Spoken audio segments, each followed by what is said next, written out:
This article is republished here with permission from the Associated Press. This content is shared here because the topic may interest Snopes readers. It does not, however, represent the work of Snopes fact-checkers or editors.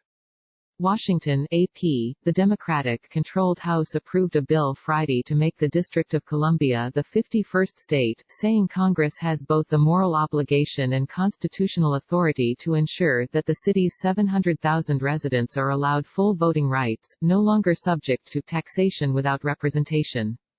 Lawmakers approved the bill, 232 to 180, largely along party lines, marking the first time a chamber of Congress has passed a D.C. statehood bill. Minnesota Representative Colin Peterson was the sole Democrat to oppose the bill. No Republican voted for it. The legislation now goes to the Republican-controlled Senate, where it faces insurmountable opposition from GOP leaders. Del. Eleanor Holmes Norton, the district's non-voting representative in Congress, sponsored the bill, saying it has both the facts and Constitution on its side. D.C.'s population is larger than those of Wyoming and Vermont, and the new state would be one of 7 with populations under 1 million, she said. The city's $15.5 billion annual budget is larger than those of 12 states, and D.C.'s triple-A bond rating is higher than those of 35 states, Norton said. Opponents, mostly Republicans, called the bill a power grab for the firmly Democratic city, and said the nation's founding fathers intended the capital to be separate from the other states. This is about power. Make no mistake about it, said Representative Chip Roy, R. Texas. The bill would fundamentally alter what D.C. is, he added. Norton, who has served as D.C. delegate since 1991, said the issue is deeply personal for her and thousands of other city residents who have long been disenfranchised. Her great-grandfather Richard Holmes escaped slavery at a Virginia plantation and made it as far as D.C., a walk to freedom but not to equal citizenship, she said. For 3 generations my family has been denied the rights other Americans take for granted. Congress has 2 choices, she added. It can continue to exercise undemocratic, autocratic authority over the 705,000 American citizens, treating them, in the words of Frederick Douglass, as aliens, not citizens, but subjects. Our Congress can live up to this nation's promise and ideals, end taxation without representation and pass the statehood bill. The bill would create a new state of Washington, Douglas Commonwealth, in honor of the Virginia-born first president and the Maryland-born abolitionist and former slave. The bill also would reduce the size of the federal district to a tourist-friendly area that includes the White House, the Capitol, the Supreme Court, federal monuments and the federal executive, legislative and judicial office buildings adjacent to the National Mall and the Capitol. Congress would retain control of that 2-square-mile area. Washington Mayor Muriel Bowser invoked Douglas as she hailed the historic vote, bringing the city closer than ever to becoming the 51st state. More than 160 years ago, Washingtonian Frederick Douglass told us, "Power concedes nothing without a demand," Bowser said.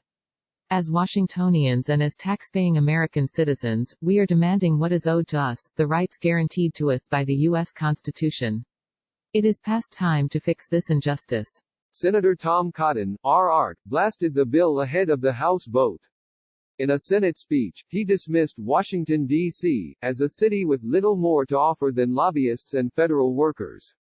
Yes, Wyoming is smaller than Washington by population, but it has 3 times as many workers in mining, logging and construction, and 10 times as many workers in manufacturing, Cotton said. In other words, Wyoming is a well-rounded working-class state. Cotton also criticized Democrats for prioritizing the D.C. statehood vote while there is mob violence in the streets.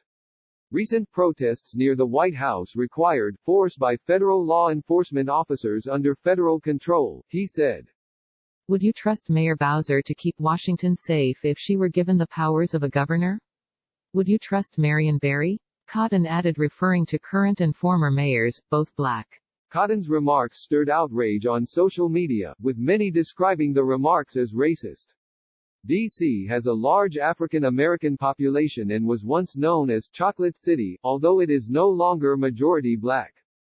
Supporters said the bill has become even more important in the aftermath of protests for racial justice in both Washington and across the nation.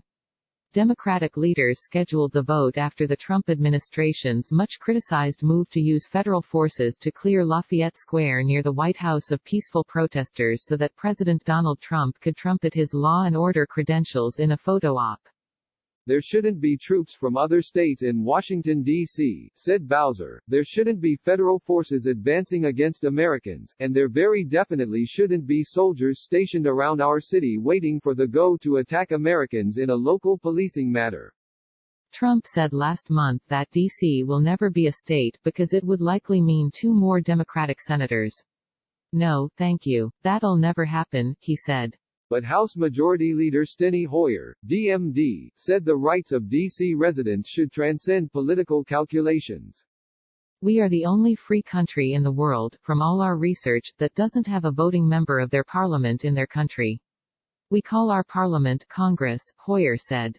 Recent events have focused national attention on the city's plight.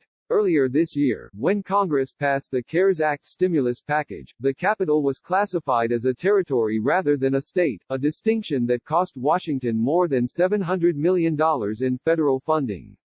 All district laws are subject to review by a congressional committee, which can veto them or alter them by attaching riders to federal appropriations bills. During GOP control of Congress, conservatives have sought, mostly unsuccessfully, to restrict some of the city's liberal initiatives such as needle exchanges for drug users and abortions under its Medicaid program.